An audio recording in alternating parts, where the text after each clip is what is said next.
morning. Shauna from Style Staging and Design. Thank you for joining me.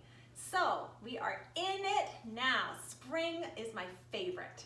It just brings out creativity, blowing out the cobwebs and the dust from the winter, and just, yeah, endless inspirations and possibilities. So I love it and I'm ready for it.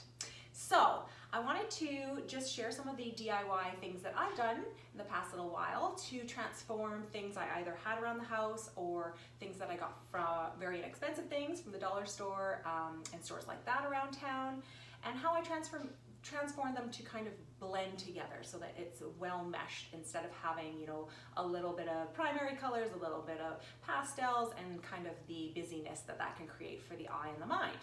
So let's start with the eggs.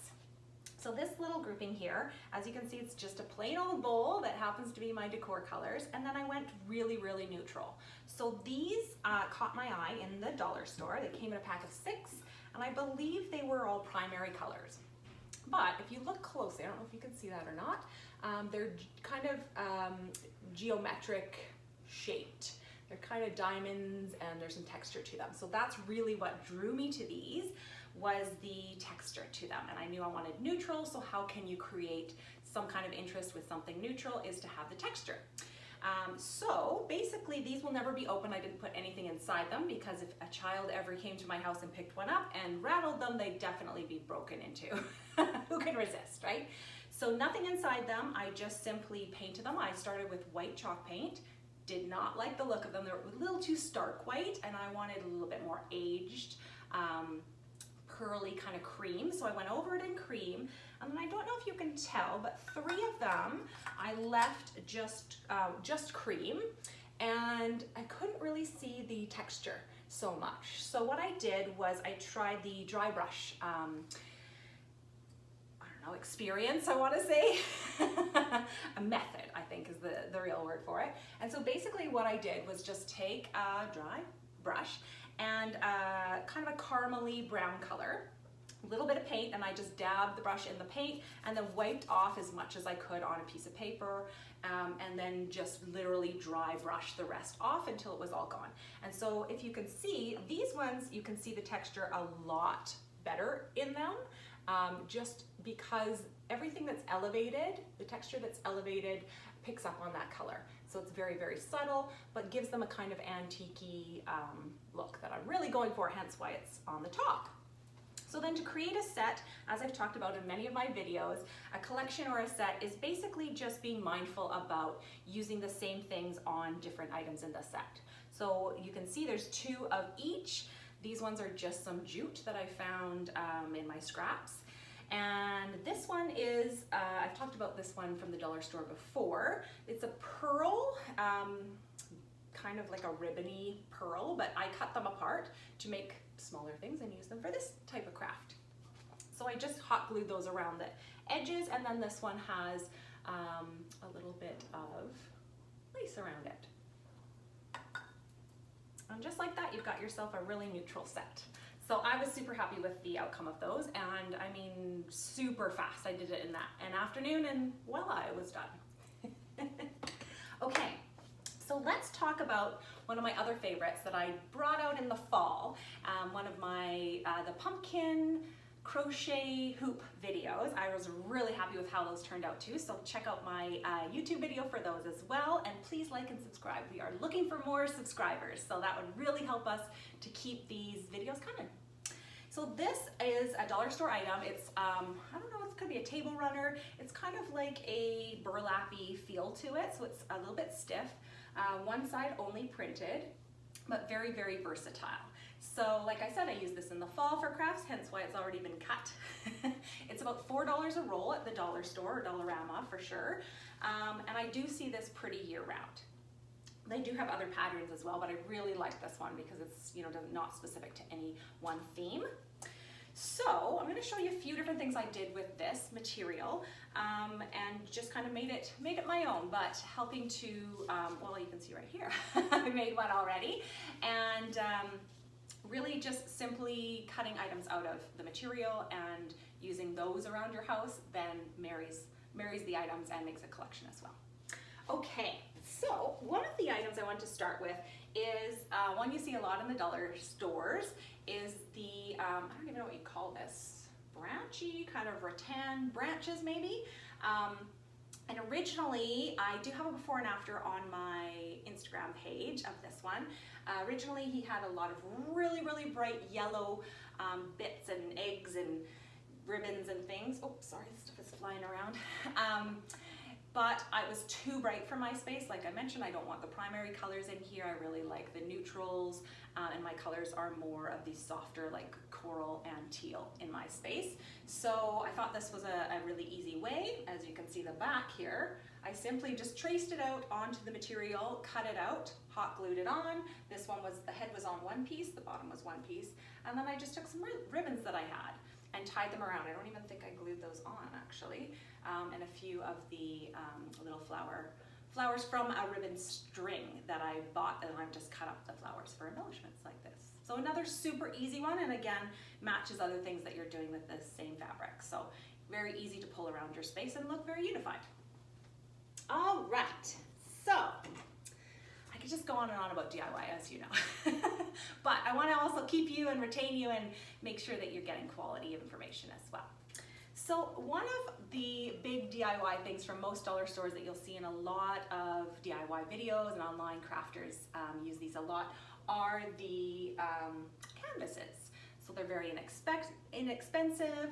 You can find a lot of different shapes and sizes, and you can use both sides. So this side is very easy to decoupage something on it. If you have a favorite napkin, a favorite piece of fabric, whatever it is, you can just simply put it right on there and have that as your arc on your wall. The other way to do kind of a 3D effect would be to turn it over and use this side. So the inside, almost like a 3D box or a shadow box, but a very thin one.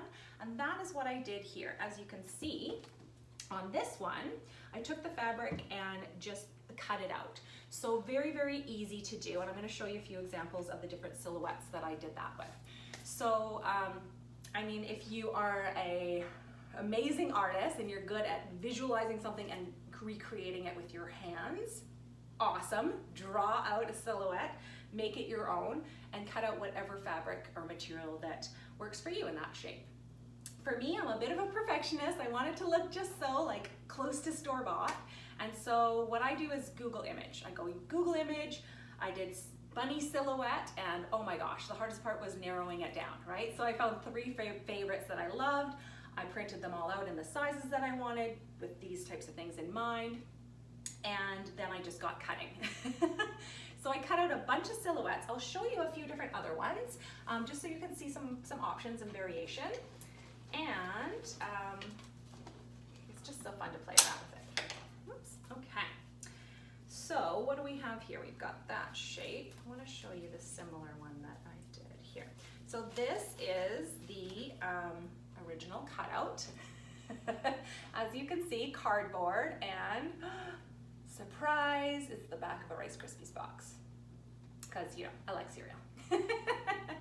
So very easy for me to find this, and I just printed out the paper copy, traced it onto the cardboard copy, traced the cardboard onto the fabric, and as you can see, it's exactly the same size.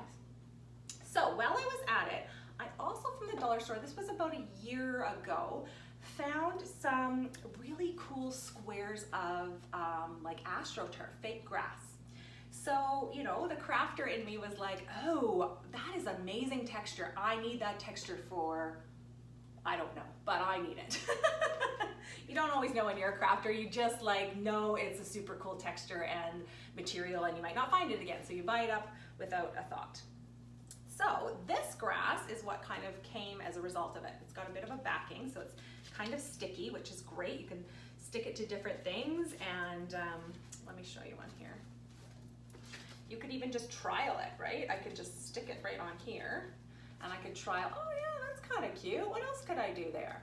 And really, whoops, try before you dive right in is always nice too. I always do a mock-up before I get into it because my brain goes a mile a minute, and yeah, so many different ideas. So just an example of how you could use the silhouette for multiple different materials. Okay, so I have some other silhouettes here. Now my hands are all sticky from that. Some some other silhouettes here. Oh, they're really sticky. Sorry, bear with me. I wanted to show you this little guy as a different example, a one-eared floppy guy. Maybe I'll use this just to show you the background a little bit. So he's a super cute one too. I really like the one floppy ear silhouette. And because you can't really tell whether this is a front or a back, you could put a little white pom-pom there, and then you could show that this is the back of him. That would be really cute and kind of add a 3D effect as well. Okay, and then from there, you know, of course I had to cut out the same in the green. And then I found a different form that I'll show you at another one. Oh, look at I'm making a real good mess with this stuff, but that's part of crafting. It's fun to make the mess. And then this one is the other one that I'm going to show you in the second picture that I made. So this picture, it's kind of coming apart a little bit because it's about a year old. It was a super easy one to make. I really liked the green texture. I actually found this moss, I'm gonna call it a moss ribbon, for lack of a better word, at one of the dollar stores, and I haven't seen it since. So if you see it, grab it, because it's like, I've never seen this before. Maybe they have them at Michael's or something, but I would imagine it's pretty costly. I liked it because it's literally a strip, so you can't go wrong, you know it's straight, and I just placed it on there and cut it. I messed up a little bit, full disclosure, but that's okay. You can kind of, you know, cheat it a little bit. And this is just for me, so, you know, not a big deal. I did paint both backgrounds cream because, again, the white was too stark white and I really wanted to have a nice foundation. And then, yeah, I just cut this little guy out of that fabric, glued it on there. I think I just used like decoupage even. Found this little guy. This little flower was a sticker actually from the dollar store as well. And these embellishments are from various different doilies and things that I literally have cut out of embellishments and ribbons and things like that have come my way through the years. So that said, I'm going to be doing very soon, probably right after this video, so I might even be wearing the same clothes, a video on how do I find all this stuff? Where do the embellishments come from? Where do the ribbons and the lace and all of these things come from? Because, as you know, I don't love to pay for them. So I accumulate them through various things that are either given to me or I buy, and they just happen to be extras, add-ons, things you might throw out. I'm gonna do a video on that, so stay subscribed and tuned for that. Because, yeah, I mean, why buy this stuff? The ribbons and things can be very, very expensive, and so if you just are mindful about, hey, I'm gonna use this stuff, I'm a crafter, I love to get creative and use my hands with things, why not accumulate it and just throw it in the bag somewhere when you have these things? So stay tuned for that. Thank you so much for joining me. I hope you have a fabulous spring and beyond, and maybe some of these items you will be thinking about, and maybe you'll make some of them yourself.